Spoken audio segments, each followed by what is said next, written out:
and welcome back to another wonderful video. Today I'm here in Ponytown on this strange looking island to teach you all another thing that you can do in Ponytown. I will be making a video playing this game and that is coming out on Friday, so enjoy this, but keep in mind that you probably want to watch this video so you have a little bit better context for the video that's coming out Friday. This is going to explain all the rules of how to play Pony Among Us, or the Ponytown version of Among Us. In this Ponytown version, you're going to be able to do lots of the same things that you can do in that game, except in Ponytown. So without further ado, let me get started with explaining how this game works. So to start off, you're going to need to assign yourself a host. One of you are going to have to be a host. Now, unfortunately, because of this, you're not going to be able to go out there and kill players or complete tasks or whatever else. But the host's job is the most important. The host will sit at a designated area, preferably at the top above the other players, and they will be the ones to determine what the players must go after. They are the ones to keep track of sabotages. They are the ones to keep track of bodies reported, etc., etc. You're obviously going to need a handful of friends. Now, depending on how many people you have playing this game, you want to assign 1 or 2 imposters. If you only have about 6 people, maybe you can get away with doing 2 imposters, but I would probably prefer to do 1 at that point. But again, that's kind of up to you really when it comes down to that. But I will say I prefer to have 1 when there's 6 and 2 when there's more than that. If you have like 12 or something like that, which you can kind of technically do in this version, I would recommend adding 3 or maybe even 4 if you do 12.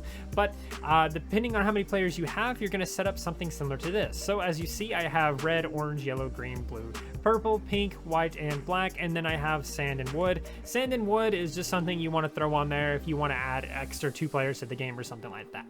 Basically, once you have this set up, pretty much just like this, I would recommend setting up a big area up here as well as some kind of chair or something to say that like this is where the host sits, something like that. And then of course, once you figure out all that, every player is going to choose a color and they're going to sit on the color. Let me sit on green, perhaps. So I'll sit on green, and then all the other players will sit on their designated colors and things like that. They'll choose a color. This is something that you need to remember as you go into the game. Once you play the game, once you're out there doing things, remember what color you chose at the beginning, because whenever an emergency meeting is called, whenever a body is reported, or whenever there's some kind of thing where you need to vote, you need to go back to the party island, which is this place here, and go to your designated color and sit down on top of it. However, if you had died between that time, you need to either go over here to the side or maybe even up here. Really, it doesn't matter where you go once you die. Just kind of stay near the voters and everything like that, the other players essentially. You want to stay near them, so don't go wandering off after that. So when that happens, if you are dead, you can actually even we haven't done this, but you can actually remove your tile. So let's say I was green and I died, I could just remove my tile, I suppose. Probably be a good idea to kind of remove those that kind of show that that player is dead, so maybe keep that in mind, but we haven't done that for some reason. Anyway, once every player comes back and everything like that, and they decide to meet and vote and everything like that, I'm going to go ahead and go through voting since we're already here anyway.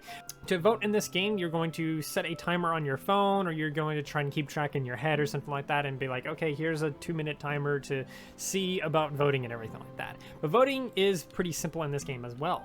All you have to do is, this is also why everyone sits on their designated color. You're gonna grab your little shovel here, and you're gonna grab your carpet color or your dirt or wood or whatever color you happen to be. You're gonna grab that color, and then you're going to discuss amongst yourselves I'm being disconnected. You're going to decide amongst yourselves who you should vote for, and once you do finally decide who to vote for, this is how it's going to work. I, as green, want to vote for purple. What do I do? Well, I simply put a tile underneath them. I basically just put a little tile underneath them showing that green voted for purple. This will allow players to know who voted for who, in case you want to use that to throw suspicion on someone as an imposter or some other thing. It's important to know who voted for who. If you want to skip the vote, what do you do? Instead of just not voting, what you will do is you'll put your vote somewhere up here in the above area, either over here next to the host. Typically, you would put it like next to the host, left and right. Instead, let's say blue wanted to skip, and let's say purple also wanted to skip. You can put it on the left or right. It doesn't matter, as long as it's next to the host or somewhere away from this general area where other votings would occur. That's how you would skip the vote. So that's how the voting works. Again, every single time there's an emergency meeting or there's a body found or something like that, everyone has to return back to the main island, to this little party island, I mean. So let's see.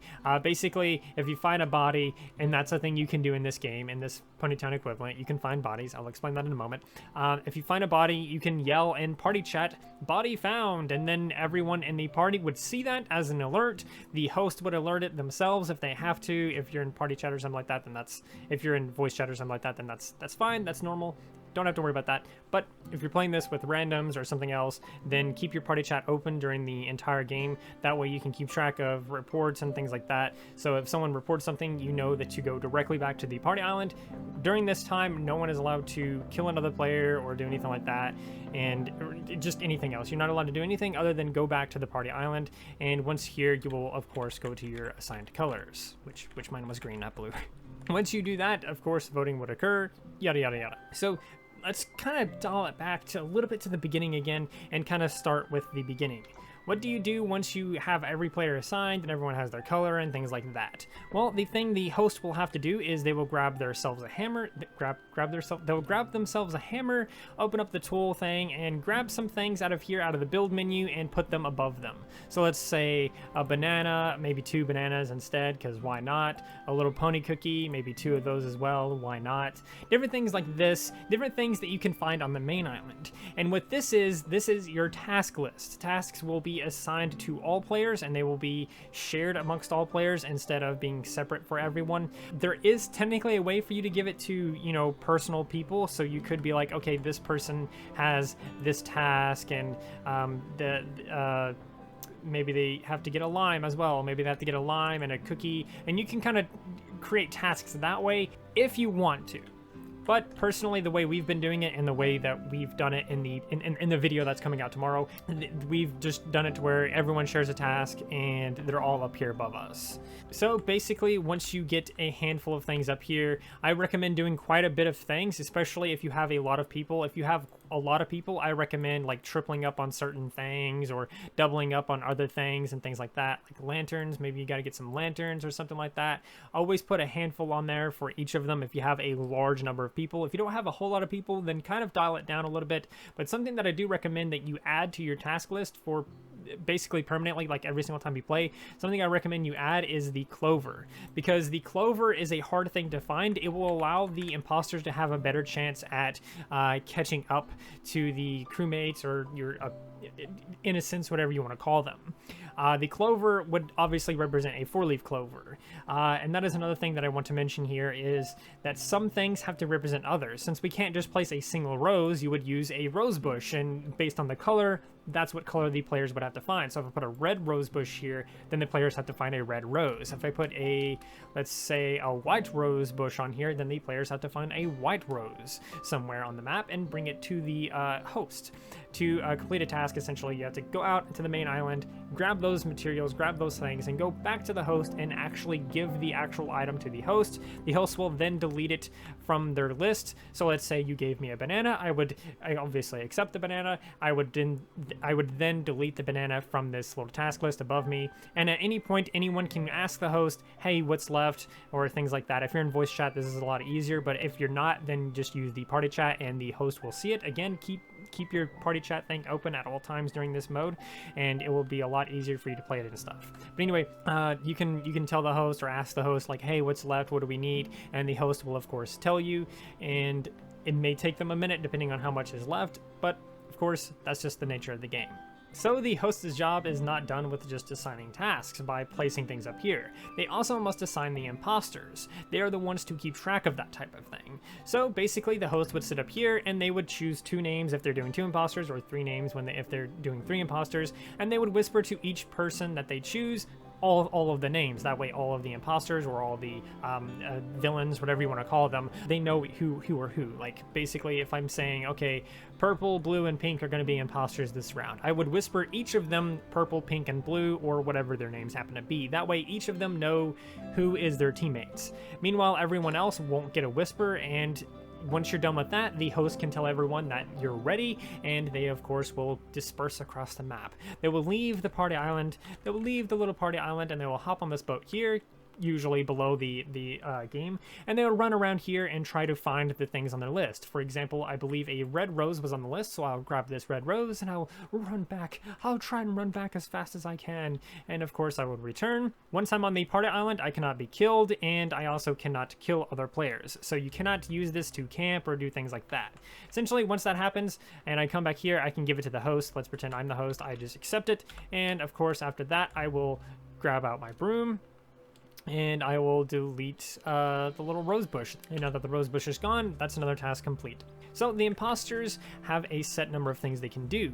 Just like in Among Us, the Ponytown equivalent, you can actually create sabotages. Now currently I only have one sabotage that I've made so far for the game. I'm kind of thinking of trying to do others, but I'm not quite sure yet, so we'll get to that eventually, perhaps. I want to really flesh out the game a little bit more, but right now this is what we got. So right now, if the imposter wants to sabotage the game, they can just whisper to the host, sabotage. The host will then announce in party chat that a sabotage is occurring. They will set a timer on their phone or device or keep track in their head, and of course the host will do the sabotage themselves. That way the imposter doesn't have to come all the way over there and then create the sabotage themselves. They will essentially grab some water and put it down somewhere off to the side, maybe right at the entrance or something like that, something like this. And the crewmates, or the innocents, again, whatever you want to call them, will have to return to the party island and fix it. They will have to grab themselves a shovel and grab some tiles, whatever the floor happens to be made out of,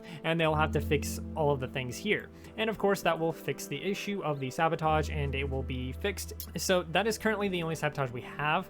I'm thinking about trying to leave it up to the host to kind of determine what sabotages you have. So if you do come up with more sabotages for the game, other than the weird water thing that I did here, something that you can do is basically still have it to where the imposter whispers to the host sabotage, and then the host themselves decides on their own what sabotage that is. Maybe it's the water thing, or maybe it's some kind of thing where they spam a bunch of tables out here or something like that, and then players have to clean up those tables when they get here. Perhaps that's something that you can do. That would actually be a pretty interesting sabotage and everything like that. So that would be cool. So you may be asking yourself, and you've probably been asking yourself for quite a while now throughout this video, how do imposters kill? How do they kill to win the game? Well, first off, they can win through the sabotage thing that I just mentioned before.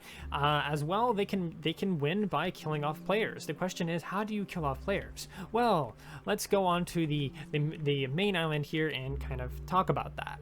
So let's say I have a banana. You're going to have to give any other player in the game an item once you get a once they accept the item, because you have to accept the item once you're do a thing like that. Once you get that item, you have to basically be dead. You lay down and enter sleep mode. So to do that, you'll just do /sleep or /zzz, and it will put you to sleep.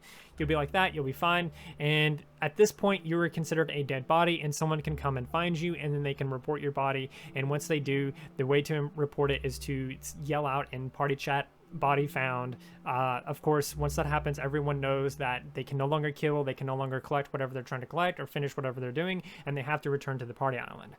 I obviously can't cheat and tell everyone who that was, but I have to accept it no matter what and lay down and enter the sleep mode thing that I'm doing here. And of course, that will make it to where someone knows that I'm dead. They can find my body and report it, as I mentioned before.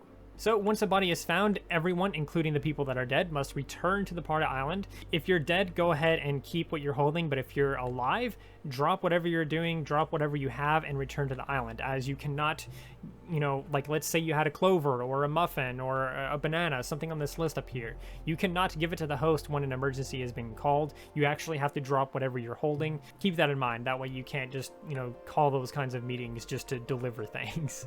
So once you get here, obviously I died, so I would sit off to the side somewhere, perhaps even underneath my thing. And of course, everyone will know I died. Everyone will talk about the voting thing like we did before, and that'll be the game. You basically do this until either the imposters are voted off or all the crewmates are dead or outnumbered. The crewmates, the innocents, again, whatever you want to call them, can win if they complete all of their tasks. Again, the tasks are basically just fetch quests at the moment.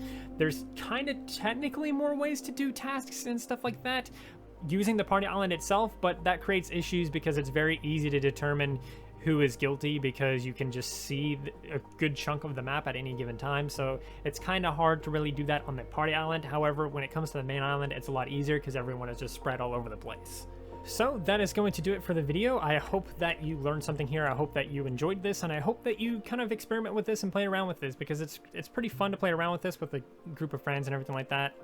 Especially if you can get into voice chat with them and everything and just hear them yell about this or that or whatever. It has the same vibe of Among Us, because everyone's just kind of at each other's throats and lying and this and that and everything like that. And it can be pretty entertaining and pretty fun to even just watch if you wanted to do that. Which you can do that starting tomorrow when I upload that video about playing it in Ponytown with a group of friends and voice chat. So that is going to do it for the video. I do hope that you enjoyed. If you did, please do like, subscribe, and share, and do all of those wonderful things, because when you do those wonderful things, you get access to wonderful content such as this. But that's not all you get. That's not all you get. You also get to become wonderful yourself, and I think we all want that. So do those wonderful things, and until next time, stay wonderful.